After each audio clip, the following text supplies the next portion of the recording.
நீங்கள் எங்கே என்ன சார் பண்ணுறீங்க? இவர் தானே உள்துறை அமைச்சர். உங்களுடைய என்ஃபோர்ஸ்மெண்ட்டு, அதாவது மதுவிலக்கு அமலாக்க பிரிவையும் போதைப்பொருள் கடத்தல் தரப்பையும் ஒன்றாக்கிட்டாங்க. எப்போவுமே ஒன்றாக்கிறது ரெண்டாக்குவாங்க. இதுக்கு தனியாக நீங்கள் வேலை செய்யுங்கப்பா, இதுக்கு தனியாக வேலை செய்யுங்க, ஒரு போதைப்பொருள் விடாதீங்க. அப்புறம் அந்த வேறு என்னமோ ஆப்ரேஷன் 2 அதெல்லாம் போட்டாங்க. ஓட்டம் வந்துட்டு தானே இருக்குது. கஞ்சா வந்து வெளிநாட்டிலேருந்தா வருது? இங்கே தானே இது வருது, தேனியிலையும் ஆந்திராலையும் அங்கேயும் இங்கேருந்து ரயில் மூலிமா அது மூலியமானு. அதுக்கு என்ன காரணம் சொல்ல போகிறாங்க? வெளிநாட்டிலேருந்து வர்றது வந்து மெத்தப்பட்டேன் தானே. டாஸ்மார்க் என்ன சொல்ல போகிறாரு முதல்வர்? இன்றைக்கு 8% இருந்த இளைஞர் சமுதாயம் 16% மது பழக்கத்துக்கும் போதை பழக்கத்துக்கும் அடிமையாக இருக்காங்கன்னு அன்புமணி ராமதாஸ் குற்றச்சாட்டு வைக்கிறாரு. உங்கள் கூடயே இருக்கிற வைகோ கதறாரு.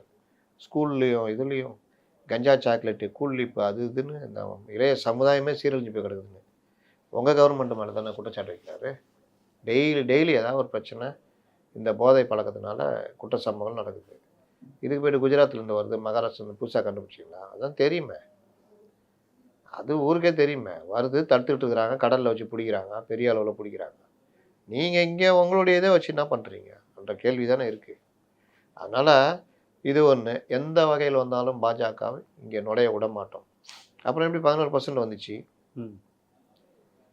பாஜக வந்துடும் பாஜக தான் 11% வந்துட்டாங்களா?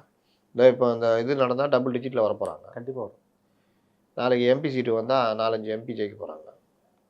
நடக்க தானே போகுது. அப்போ என்ன பண்ண போகிறீங்க? இது எல்லாமே அவர் வந்து இந்த பெருமை பேசிக்கிட்டே இருக்கிறது.